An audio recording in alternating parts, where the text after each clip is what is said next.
Welcome to the Social Skills Coaching Podcast, brought to you by Patrick King Consulting and Newton Media Group.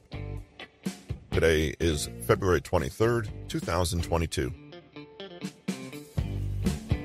In previous episodes from today's featured book, The Independent Thinker by Patrick King, we learned about the bias of our perception. Today, we learn a few ways to try to combat those cognitive biases by telling stories in reverse, slowing down, and shifting your focus.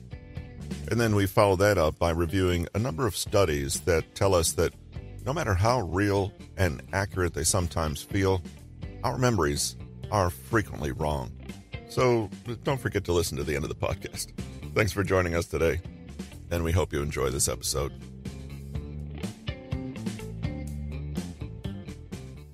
So, how do we work to improve our perception and avoid being led astray by our shortcutting brain?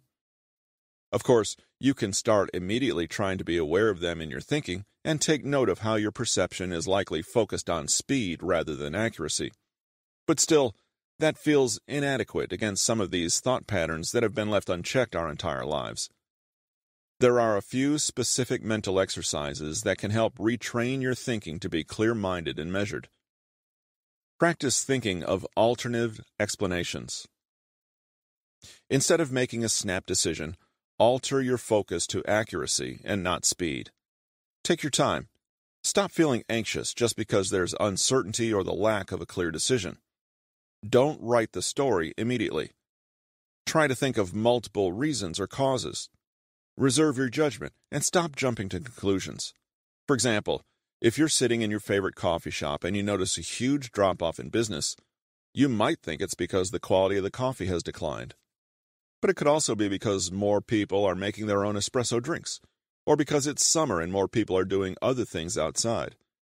Or perhaps it's that the prices the store is charging are keeping people away. In a sense, this is like reverse storytelling. In life, we often start with the conclusion and try to work backward.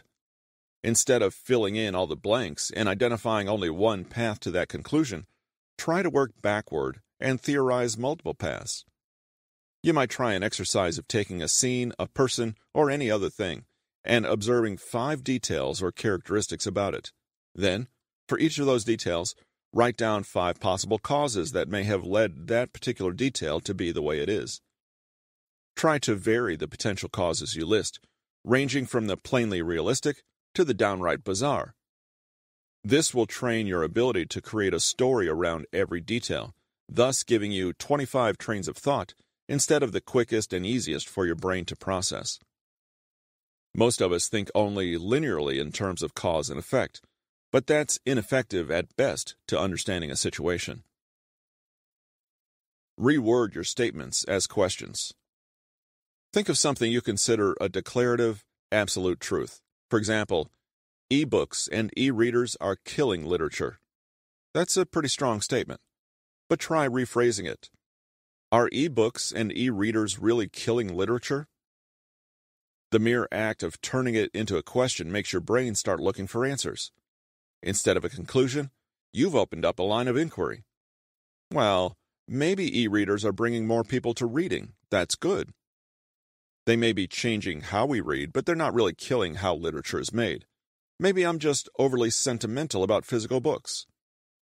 With just that one change to your statement, you've opened up your mind to a new line of inquiry and exploration. Even the 6 blind men could have benefited from this.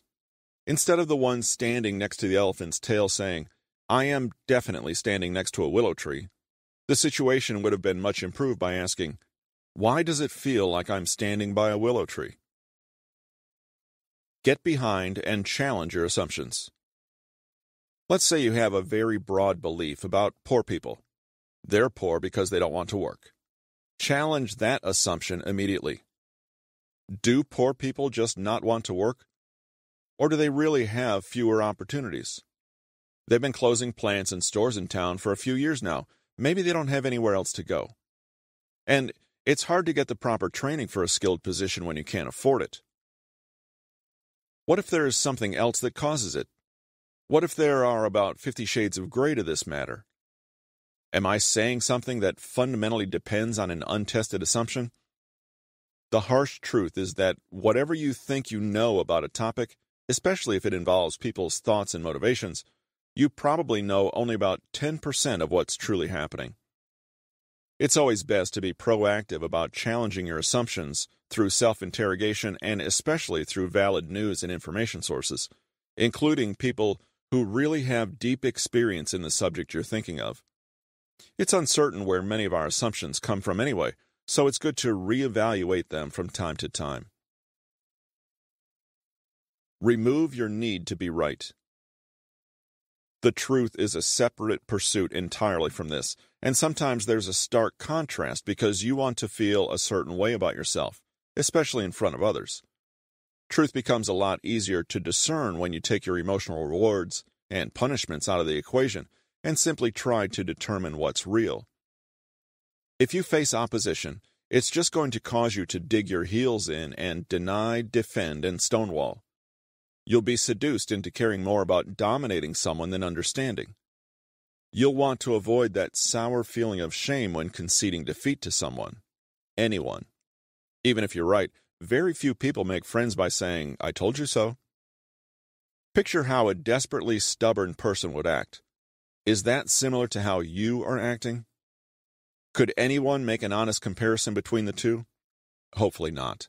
Even more so, explore being wrong and understand the feelings that are evoked. Play out scenarios where you are indeed wrong. What feelings will you feel? There may be embarrassment, anger, humiliation, or shame, but do they affect the world or your life?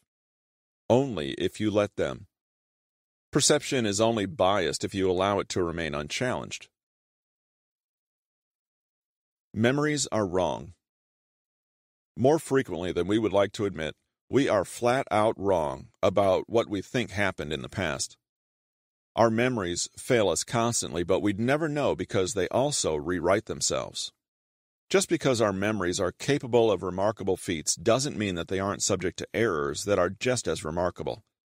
A false memory is simply a memory that is real, which is neurologically identical to a real memory but not based on something that actually happened. In 1995, Loftus and Coan from the University of California, Irvine, conducted a simple study to investigate how to implant a false memory by fusing it with an existing real memory. The study involved a subject who was given descriptions of 3 true memories from his childhood and 1 false memory. The subject wrote about each of the 4 memories for 5 days in a row, giving a summary and any details or facts he could remember about each of the memories, 3 real and 1 false. Over the 5 days, the subject began to recall more and more about the false memory, introducing details that were never there and that seemed to stem completely from the subject's imagination. He purported to remember everyone that was present and even the emotions involved. He was adding on to the false memory, not realizing it was made up. Weeks later, the subject was asked to rate his memories for how clear they were. He gave the false memory the second highest rating out of the 4 memories presented. He could provide vivid detail, perhaps because it was fabricated, so the details conformed to his idea of what the experience would usually entail. Memories could be implanted in people just by saying that they had occurred. Memories, if they're not entirely false or fabricated, can also be influenced by things as small as suggestive word choice, phrasing, and vocabulary. An infamous study conducted in 1974 by Loftus and Palmer at the University of California, Irvine illustrates this effect. Subjects watched different videos of car accidents at 3 different speeds. After, they filled out a survey which asked, about how fast were the cars going when they smashed into each other? Other groups of subjects watched the exact same videos and filled out a survey after as well, but the survey instead asked, about how fast were the cars going when they bumped or hit or contacted each other? The estimates the subjects gave changed in relation to the verb used, which influenced the perception of speed and impact. Smashed equals 40.8 miles per hour. Bumped equals 38.1 miles per hour. Hit equals 34 miles per hour. Contacted equals 31.8 miles per hour. This simple change in vocabulary affected people's perception of an event, and in essence, changed their memory surrounding it. How reliable can memory truly be when we're manipulated by such small variables? This was an event that the subjects watched on video, and the speed increased by nearly 10 miles per hour when leading language was used, a discrepancy of 25%. The ease with which false memories are created is why eyewitness testimony occupies such an ambivalent place in the legal system. Memories can change during interrogation, and sometimes intentionally. For example, Annelies Vredeveldt of the University of Amsterdam states that asking questions about a memory can easily take a wrong turn if you ask questions as simple as, "What was the color of his hair?" or, "He was a redhead, wasn't he?" The first question assumes that there was a male, and the second question is leading and draws its own conclusions. Eyewitness accounts are highly trusted by juries, yet highly condemned by judges and attorneys who know better. Researcher Julia Shaw states that to implant a false memory, you try to get someone to confuse their imagination with their memory and get them to repeatedly picture it happening. This means simply repeating a false memory or story to someone can cause them to confuse the false memory with reality and eventually mesh them together with the real account.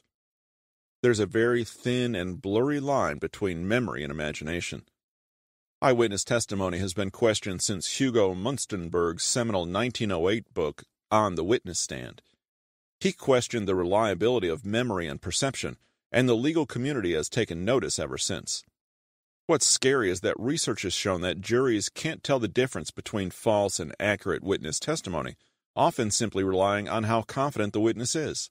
Nicholson, 2014. Additional support for the distrust in eyewitness testimony has been found in analyses by Scheck and Neufel, who proved that eyewitness testimony was frequently present in cases of suspects who were later exonerated based on DNA evidence. Christopher French of the University of London sums it up best. There is currently no way to distinguish, in the absence of independent evidence, whether a particular memory is true or false. Even memories which are detailed and vivid and held with 100% conviction can be completely false. Our memories are incredible, but the same malleability that leads to memory feats can also be exploited to show great flaws. The same sponge-like qualities can lead to wrong information and skewed perspectives. These create flawed thinking, not out of unsound logic or perception, but if you literally remember something to be different from reality, you're going to have some kind of trouble. The main goal of our brains isn't to be accurate or even helpful, and thus it can be easily manipulated and tricked. On behalf of Patrick King, this is Russell with Newton Media Group, and we thank you for allowing us to be with you today and for taking the time to listen to the podcast. If you'd like to check us out on other social media platforms, you can find us on YouTube and Facebook under Social Skills Coaching. Thanks again. Hope you have a great day, and we'll see you in a couple days.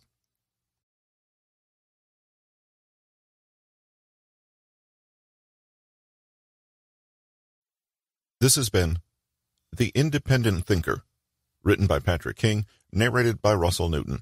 Copyright 2021 by Patrick King. Production copyright by Patrick King.